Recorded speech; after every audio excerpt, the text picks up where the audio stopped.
No Saber Direito desta semana, o professor João Ederson Cardoso fala sobre processo civil, tutela provisória e comum.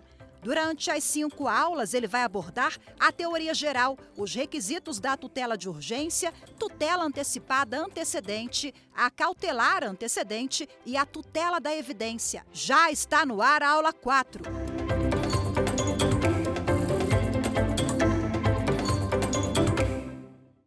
Olá! Então vamos começar a nossa aula de número 4. Hoje iremos tratar sobre o assunto tutela de urgência cautelar concedida em caráter antecedente. Por isso é importante acompanhar a aula com a legislação. Faremos a leitura dos artigos 305 a 310 do Código de Processo Civil. Então vamos iniciar? O artigo 305 do Código de Processo Civil assim prevê: a petição inicial que visa a prestação de tutela cautelar em caráter antecedente indicará a lide e seu fundamento, a exposição sumária do direito que se objetiva assegurar e o perigo de dano ou risco ao resultado útil do processo. O que significa o exposto no artigo 305? Vamos lembrar o que significa tutela cautelar de caráter antecedente? Como dito nas aulas anteriores, a tutela de caráter antecedente tem como preocupação a tutela provisória. Ou seja, aqui o autor irá se limitar ao requerimento provisório. A tutela final, como o próprio nome já diz, ela vai ficar para o momento posterior, onde a petição inicial será complementada para a posterior análise da tutela final.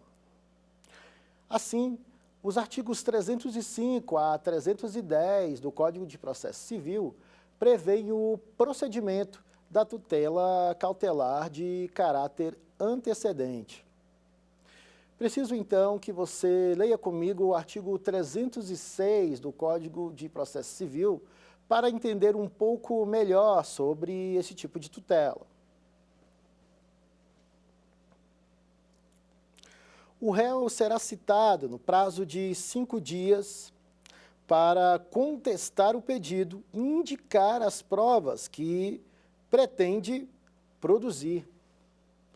Veja, o réu será citado para, no prazo de 5 dias, contestar.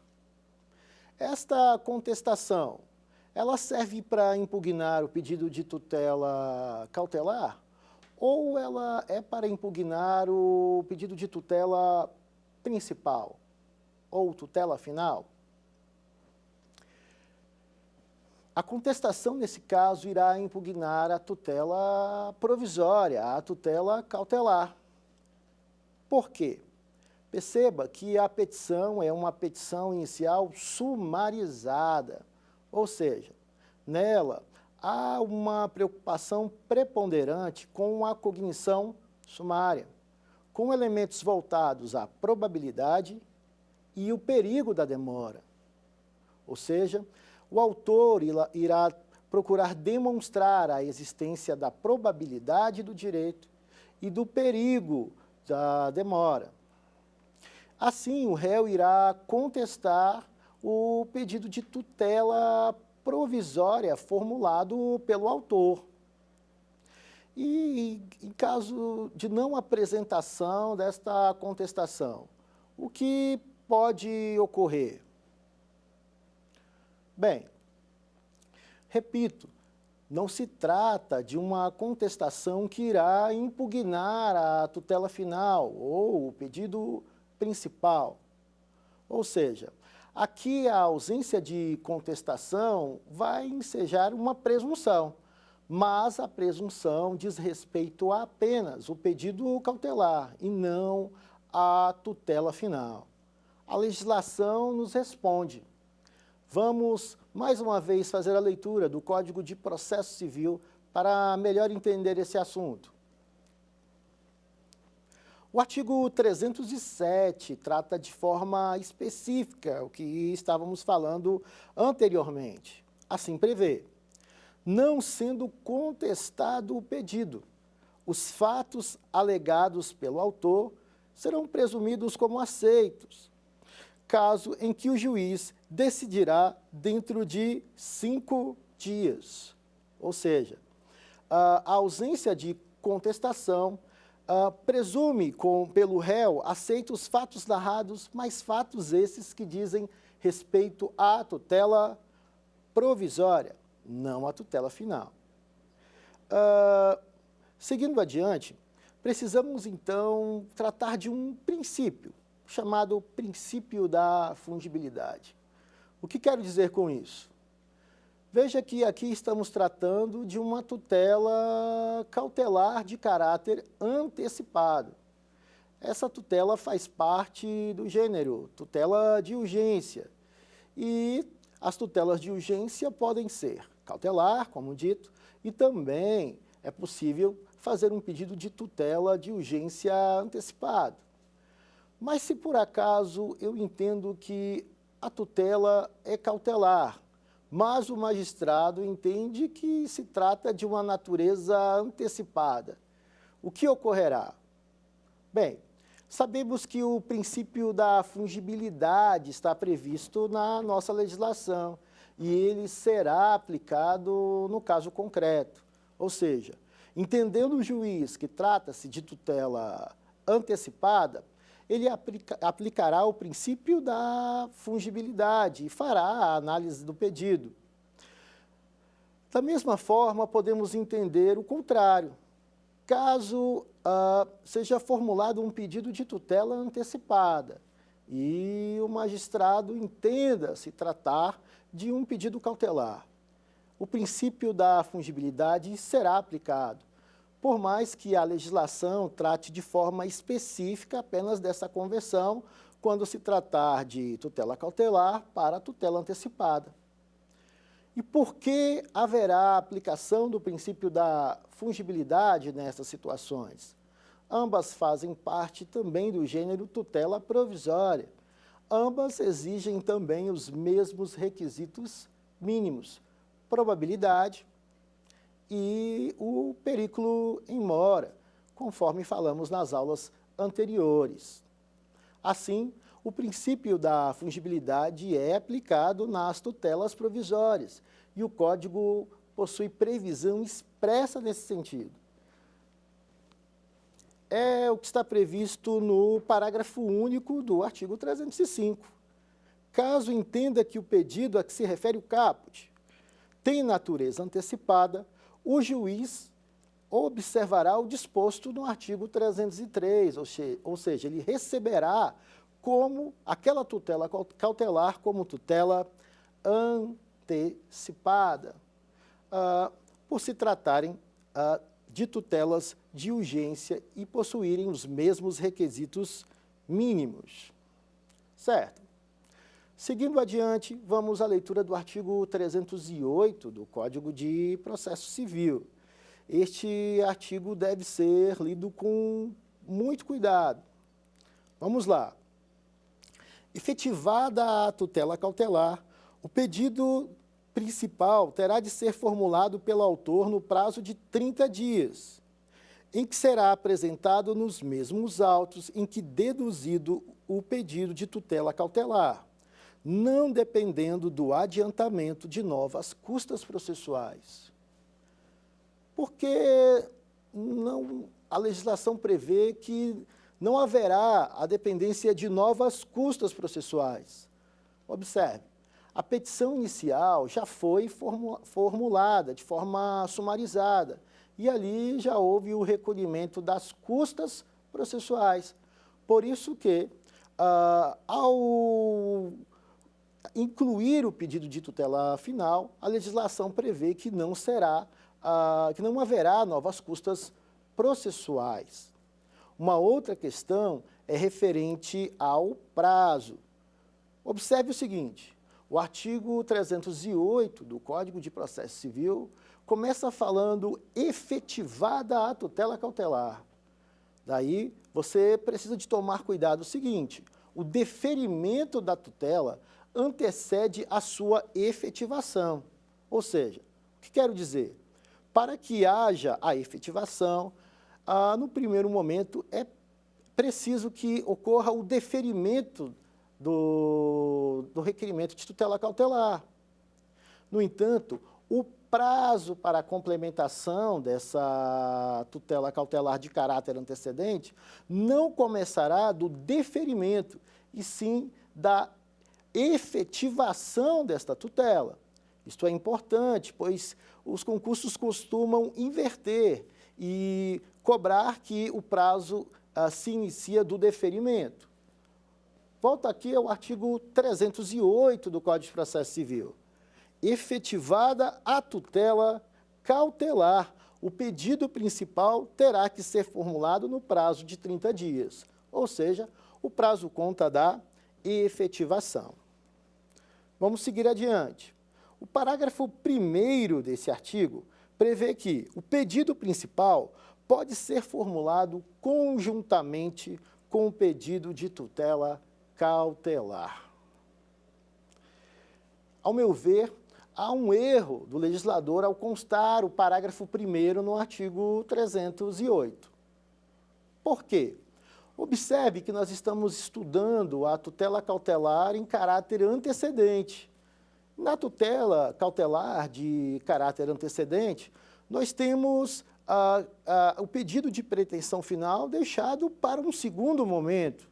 Ou seja, o autor deve se preocupar com o pedido de tutela provisória, ficando o pedido de tutela final para depois. Antes, vem o pedido de tutela provisória.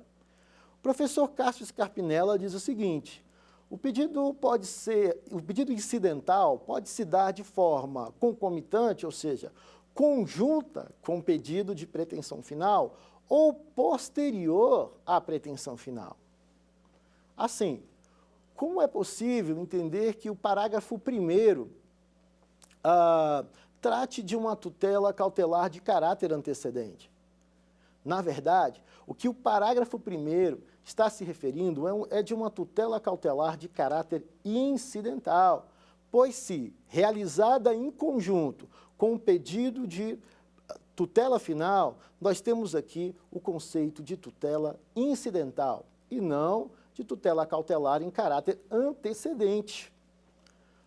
Mais uma vez, eu vou ler aqui o parágrafo 1º para sua melhor compreensão.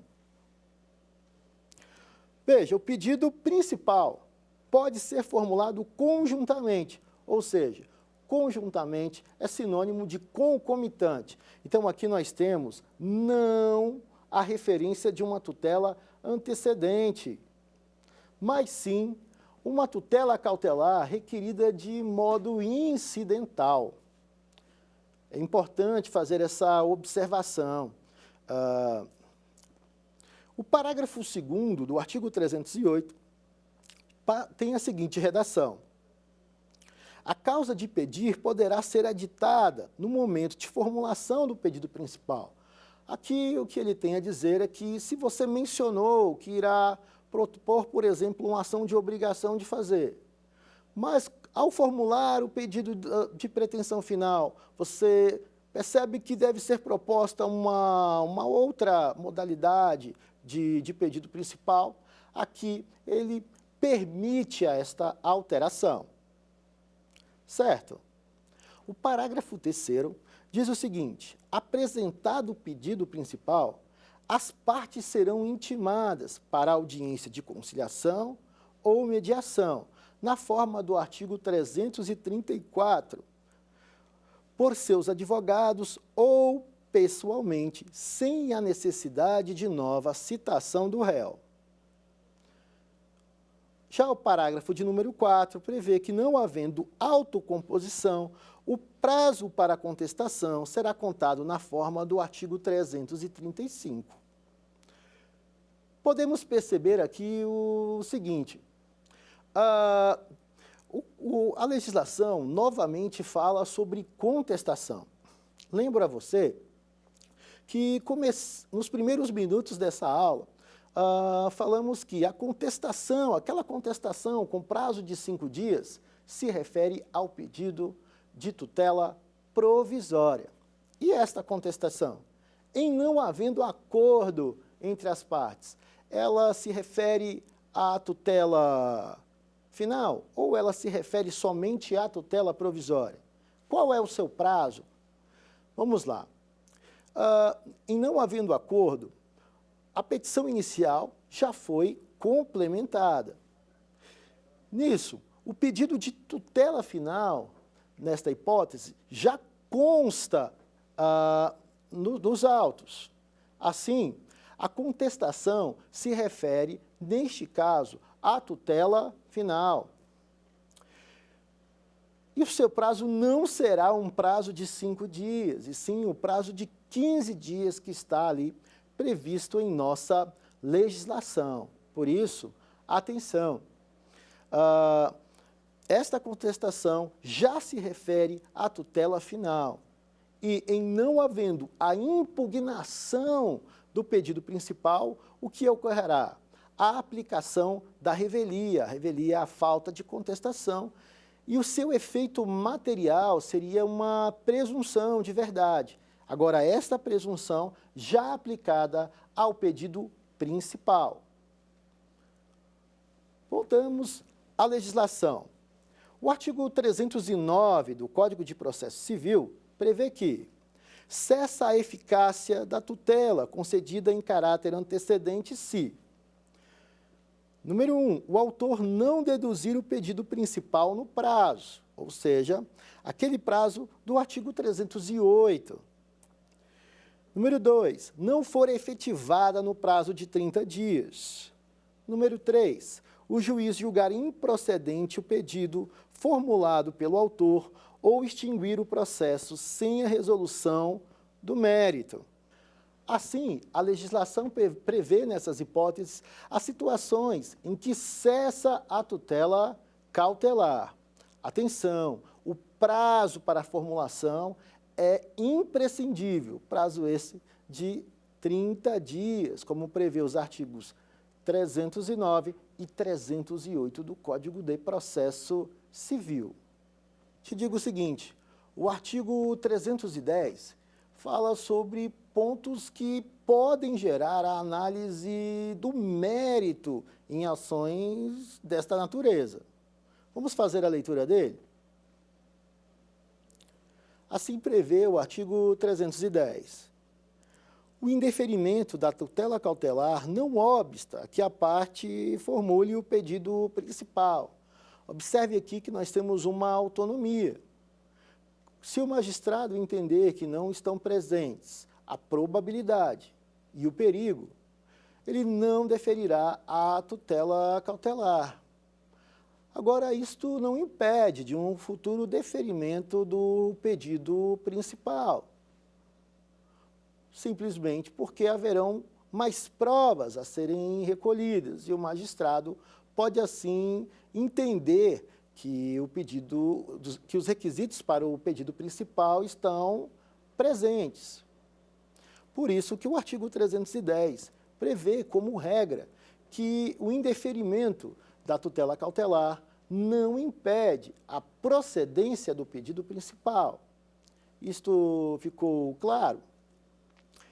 Agora, o mesmo artigo 310 diz o seguinte: salvo se o motivo do indeferimento for reconhecimento de decadência ou de prescrição. Observe, caso o magistrado indefira a tutela cautelar com base em decadência e prescrição, haverá um impedimento para o pedido principal. Por que a existência deste impedimento? Nossa legislação prevê no artigo 487 e também no artigo 332 hipóteses de análise de mérito. Começo pelo artigo 332.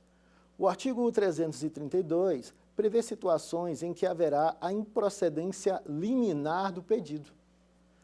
Como dito nas primeiras aulas, liminar aqui está no sentido de sem ouvir a outra parte, antes de ouvir a parte contrária. Assim, é possível falar em um julgamento mais do que antecipado. Isso é o que está previsto no artigo 332. Essa terminologia, mais que antecipado, é mencionada pela doutrina, pelo seguinte motivo. A improcedência liminar, ela ocorre antes da citação. No entanto, a improcedência liminar é uma causa de extinção com a resolução do mérito. Já o indeferimento da petição inicial também ocorre antes da citação. Você pode verificar isso na leitura dos artigos 330 e 331 do Código de Processo Civil. Há, então, uma semelhança entre indeferimento da petição inicial e improcedência liminar do pedido. Mas por que estamos tratando de improcedência liminar? Justamente porque o artigo 310 excepciona situações em que há um impedimento da procedência do pedido principal quando do indeferimento do pedido cautelar. Veja, decadência e prescrição são causas que estão contidas nos artigos 332 e 487 do Código de Processo Civil. O artigo 332 trata da decadência e da prescrição como causa de improcedência liminar do pedido. Já o artigo 487 prevê que haverá análise do mérito, quando presentes prescrição e decadência. Isso explica a redação do artigo 310 do Código de Processo Civil. Voltando à redação da referida norma, o artigo prevê que há uma regra. Havendo o indeferimento do pedido cautelar, não haverá impedimento de procedência do pedido principal. Observe quais são as ressalvas: decadência e prescrição. Então, imagine o seguinte: em uma ação de reparação de danos, por exemplo, o artigo 206 do Código Civil prevê que o prazo prescricional ocorre em 3 anos. Imagine que há ali um pedido, uma tutela antecipada, uma tutela cautelar, de caráter antecedente. O magistrado indefere essa tutela e verifica que o pedido de tutela final é referente a uma reparação de danos. E ele percebe o seguinte, que já transcorreu o prazo de 3 anos. Neste caso, haverá impedimento para a procedência do pedido principal? A resposta é sim, porque estaremos diante da prescrição. Ou seja, como transcorreu os 3 anos, não podemos mais falar na exigência do recebimento desse determinado crédito, havendo assim a prescrição.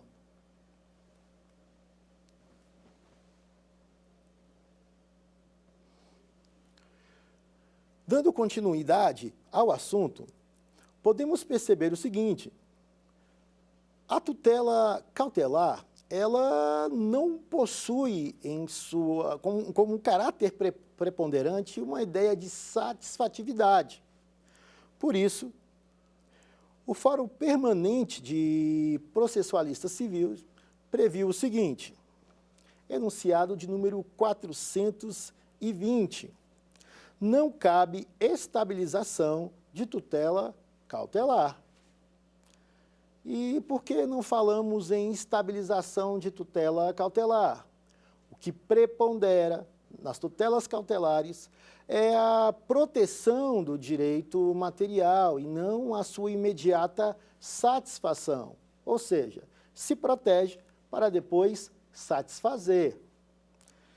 Assim, o enunciado de número 420 prevê a impossibilidade da estabilização em tutelas cautelares. Assim, vamos a um exemplo. Proposta uma tutela cautelar de caráter antecedente, em sendo concedida. A natureza jurídica da decisão é decisão interlocutória. E qual é o recurso cabível nessa hipótese? Isso mesmo, o artigo 1015 do Código de Processo Civil prevê que, das decisões interlocutórias que versarem sobre tutelas provisórias, é o recurso cabível de agravo de instrumento. Lembro que seu prazo é um prazo de 15 dias.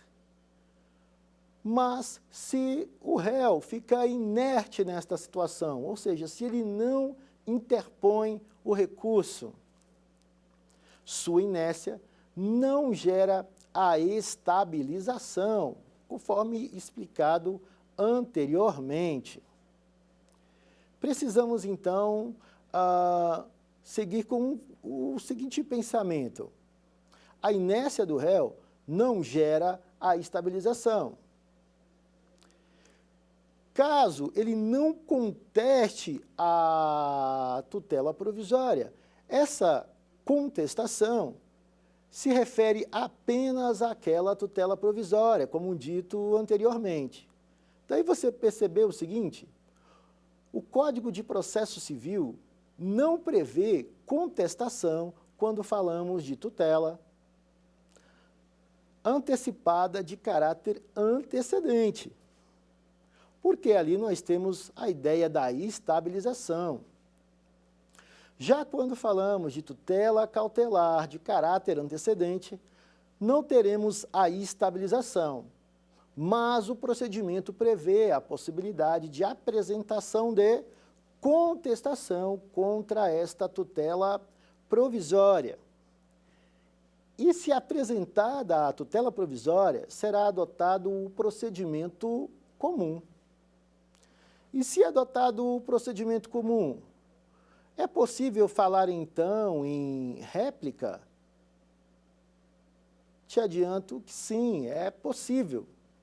A réplica é um instituto previsto no Código de Processo Civil. Um dos exemplos de réplica é justamente em situações em que é alegado fato extintivo, impeditivo ou modificativo. Situação que se amolda a uma alegação de prescrição. Então, é possível apresentar réplica neste tipo de situação? A resposta é positiva, justamente porque o artigo 307 do Código de Processo Civil prevê que, após a contestação, será aplicado o procedimento comum. Então, dentro do procedimento comum, a legislação prevê justamente hipóteses para a apresentação de réplica. Seguimos, então, adiante. Algumas terminologias devem ser entendidas para uma boa compreensão. Pergunto, é possível falar no deferimento desta tutela cautelar, mas de uma forma liminar? A resposta também é positiva. O artigo de número 9 do Código de Processo Civil trata sobre este assunto. E aqui liminar está como sem ouvir a parte, antes de ouvir a parte, ou um termo bem conhecido por você, inaudita altera partes. É possível falar, então, deste deferimento de forma liminar em tutelas cautelares, como ocorre nas tutelas antecipadas, a resposta é positiva. E o artigo de número 9 vai justamente tratar desse assunto. Ele vai começar dizendo que o magistrado deve conceder ali um prazo antes de analisar qualquer requerimento. Mas o mesmo artigo de número 9 traz algumas exceções. Uma das exceções é referente à tutela de urgência. E vamos relembrar. O que diz o artigo 294 do Código de Processo Civil? Você está lembrado? Observe que estamos na quarta aula e muito assunto já foi tratado. A tutela de urgência, ela pode ser cautelar ou antecipada. Então vamos lá. O artigo de número 9 diz que é possível conceder uma tutela de urgência de forma liminar, ou seja, sem ouvir a parte contrária. Assim podemos falar que esta situação se amolda aos pedidos provisórios envolvendo a tutelas cautelares. Então, você conseguiu compreender a diferença de uma tutela antecipada de caráter antecedente para uma tutela antecipada de caráter cautelar? Te adianto que uma leitura aprofundada vai ajudar bastante dessa compreensão, mas vamos traçar pequenas diferenças entre os dois assuntos. Certo? Na tutela antecipada, haverá antecipação dos efeitos da pretensão final. Basta você fazer o seguinte raciocínio. Costumo falar que haverá uma coincidência. Faço um pedido para a realização de um determinado tratamento. Há urgência na realização deste tratamento. Qual é o meu pedido final? O meu pedido final é que esse tratamento venha a ser realizado. Que, por exemplo, um plano de saúde esteja obrigado a arcar com esse tratamento. Mas o tempo permite que se aguarde todo o procedimento até que seja proferida a sentença? A resposta é negativa. Observe que, nesse caso, as tutelas de urgência visam debelar estas situações de perigo. Assim, neste exemplo, nós temos uma tutela antecipada, porque há uma satisfação, ou seja, há uma antecipação do efeito referente à aplicação do direito material. Neste caso, é possível fazer esse pedido em caráter incidental, conjuntamente ou posterior ao pedido de pretensão final ou à tutela final. E também é possível fazê-lo de forma antecedente, em uma petição sumarizada. Isso também ocorre nas tutelas cautelares. Mas aqui, o que prepondera não é a ideia de satisfação. O que vai preponderar é uma visão de conservar o direito material, de proteger o direito material. Assim, você deve analisar o seguinte: se a situação é de uma visão conservativa, nós teremos uma tutela provisória de natureza cautelar. Assim, ela conserva, ela protege para depois satisfazer. Observe o termo antecipação. Na tutela cautelar, não há uma antecipação do direito material, ou, na verdade, do efeito que se daria com esse direito material, mas procuramos resguardá-lo, até para que haja ali uma determinada eficácia futura do processo.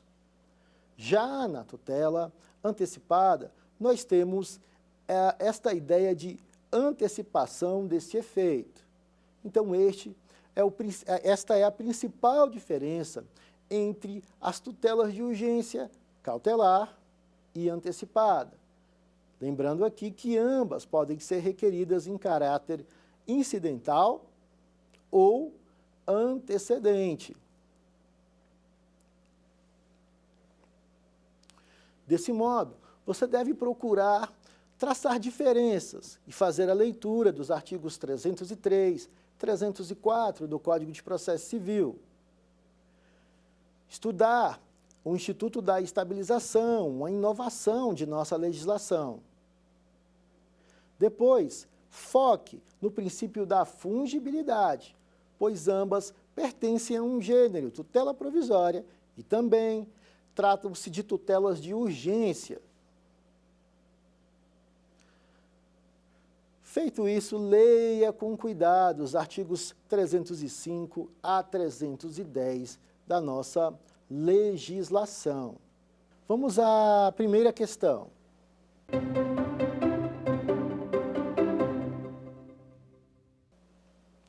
A tutela provisória pode fundamentar-se em urgência ou evidência, destacando-se no que concerne à tutela de urgência que: letra A.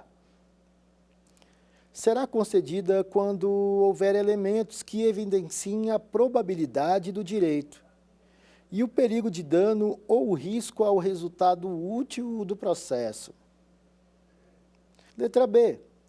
Sendo o requerente hipossuficiente financeiro, o juiz pode, para sua concessão, exigir caução idônea para ressarcir os danos que a outra parte possa vir a sofrer.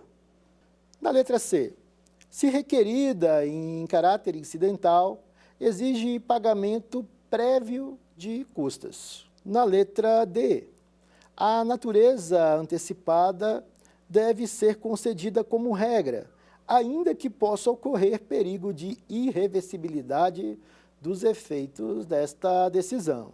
Então, você já sabe a resposta? A resposta está na letra A. Vamos mais uma vez à leitura. A tutela provisória pode fundamentar-se em urgência ou evidência, destacando-se no que concerne à tutela de urgência que será concedida quando houver elementos que evidenciem a probabilidade do direito e o perigo de dano ou risco ao resultado útil do processo. Nas aulas anteriores, nós tratamos sobre requisitos que são comuns à tutela de urgência. Requisitos esses que são essenciais para que toda tutela de urgência possa ser deferida. Aqui é importante que você leia o caput do artigo 300 do Código de Processo Civil. Quais são os elementos imprescindíveis para toda a tutela de urgência? Como o próprio nome já diz, o perigo ou o risco sempre deve estar presente. Além disso, por se tratar de uma tutela em que há uma cognição sumária, a probabilidade do direito também deve estar comprovada nos autos para que haja o deferimento desse tipo de tutela. Desse modo, a resposta correta está na letra A. Mas por que as demais alternativas estão incorretas? Então, vamos explicar o porquê a letra A está correta.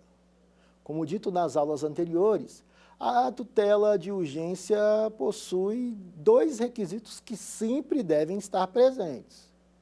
Quais são eles? Justamente a probabilidade do direito e também o periculum in mora, ou perigo da demora. É justamente o que diz a questão. Para que uma tutela de urgência venha a ser deferida, é imprescindível a presença da probabilidade e também do perigo da demora ou do risco do resultado útil do processo. O próprio nome, tutela de urgência, demonstra que o perigo deve estar presente. Além disso, por ser uma tutela provisória, a probabilidade deve ser demonstrada, por se tratar de uma cognição sumária, nunca se esqueça disso. Com relação à letra B, ela diz o seguinte: sendo o requerente hipossuficiente financeiro, o juiz pode, para sua concessão, exigir caução idônea para ressarcir os danos que a outra parte possa vir a sofrer. O que acontece? O artigo 300, parágrafo 1º, traz algumas ressalvas para que seja possível a exigência da caução. Uma das ressalvas é justamente quando o requerente for hipossuficiente financeiro. Ou seja, havendo a hipossuficiência, não falaremos em exigência de caução. Por isso, a letra B está incorreta. E a letra C? Se requerida em caráter incidental, exige pagamento prévio de custas. Quando requerida em caráter antecedente, que haverá o recolhimento das custas. Em caráter incidental, não haverá essa exigência, como prevê o artigo 295 do Código de Processo Civil. Então, atenção, em se tratando de tutela incidental, perceba, não haverá a exigência do recolhimento dessas custas, pois o artigo 295 prevê que, em se tratando de tutela de caráter incidental, independe o recolhimento de custas processuais. Na letra D, a natureza antecipada deve ser concedida como regra, ainda que possa haver perigo de irreversibilidade dos efeitos da decisão. Observe, esta questão basicamente exige o conhecimento do artigo 300 do Código de Processo Civil. E um dos seus parágrafos prevê que justamente o contrário do que prevê a questão. Em havendo possibilidade de irreversibilidade da decisão, a legislação prevê que a tutela antecipada não deve ser concedida. Na verdade, o que devemos aqui raciocinar é que o legislador prevê aqui a necessidade do retorno ao status anterior, porque, como regra, a tutela deve ser passível de revogação ou modificação. Sendo ela irreversível, no ponto de vista prático, essa revogação ou modificação não terá uma certa aplicabilidade. Por isso que a legislação prevê o chamado requisito negativo, ou seja, a irreversibilidade não pode estar presente para a concessão da tutela antecipada. No entanto, esse requisito pode vir a ser afastado no estudo do caso concreto, em razão da aplicabilidade do acesso à justiça. Vamos então à questão de número 2.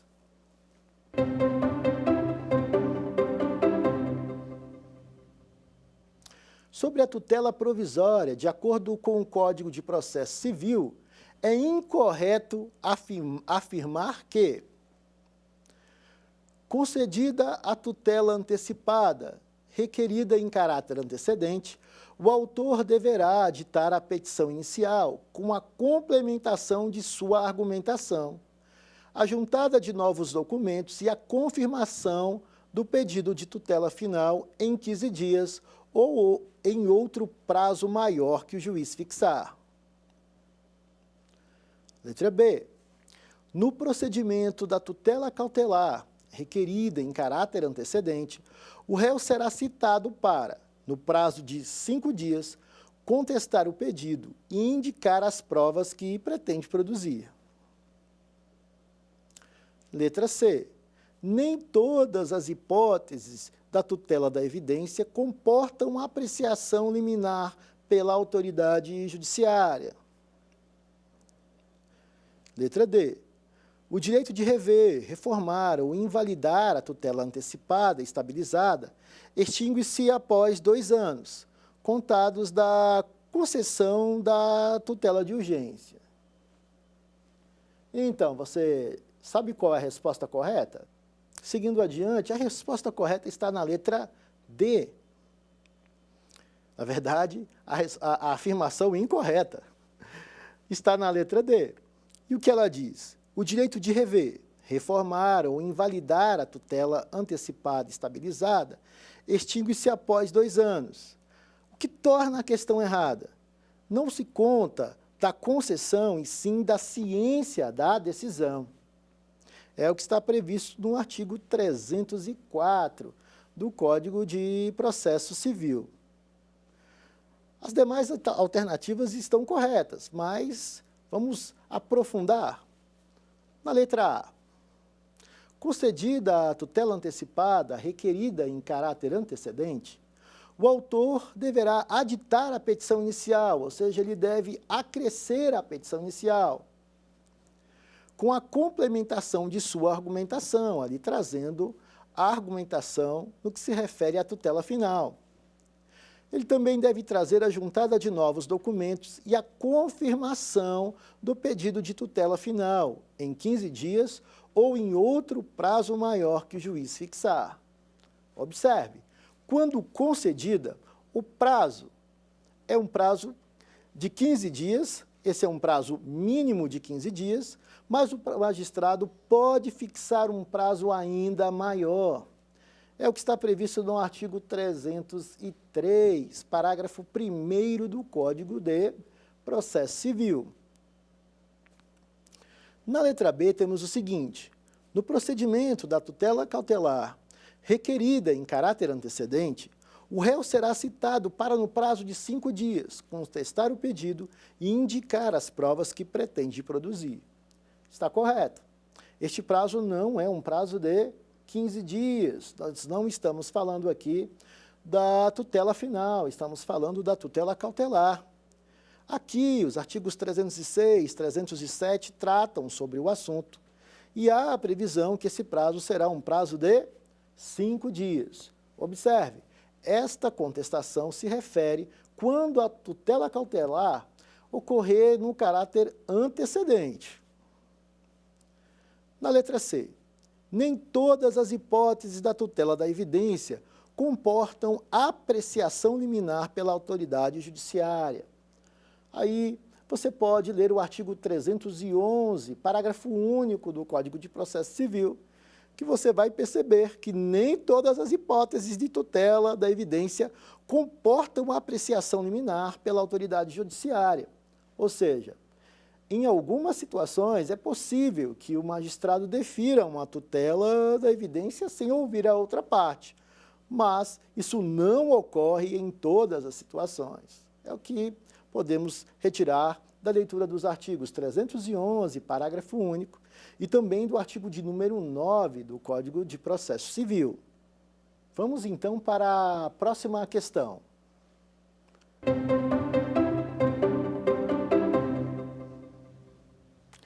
De acordo com expressa previsão do CPC, o fenômeno processual denominado estabilização da tutela provisória de urgência aplica-se apenas à tutela. Letra A, cautelar requerida em caráter antecedente. Letra B, antecipada, incidental ou antecedente. Letra C, cautelar, incidental ou antecedente.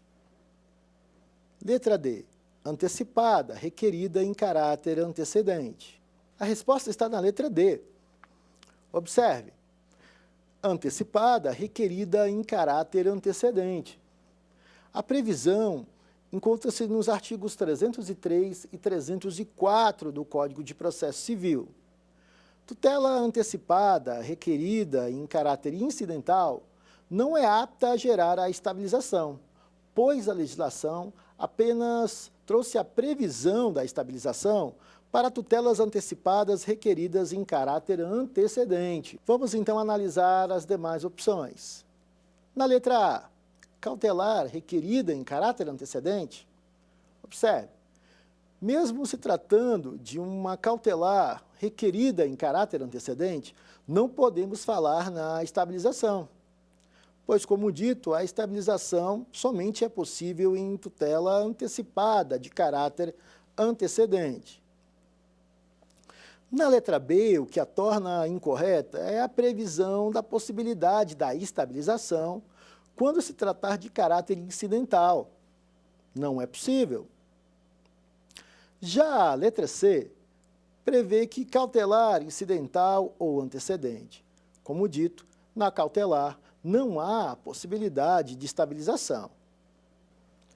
Estamos finalizando nossa aula de número 4. Durante esses minutos tratamos de assuntos bem relevantes. Fizemos uma diferenciação de tutela cautelar de caráter antecedente para tutela antecipada de caráter antecedente. Também falamos que a estabilização somente é possível em tutela antecipada de caráter antecedente, o que exclui a possibilidade de estabilização em tutelas cautelares.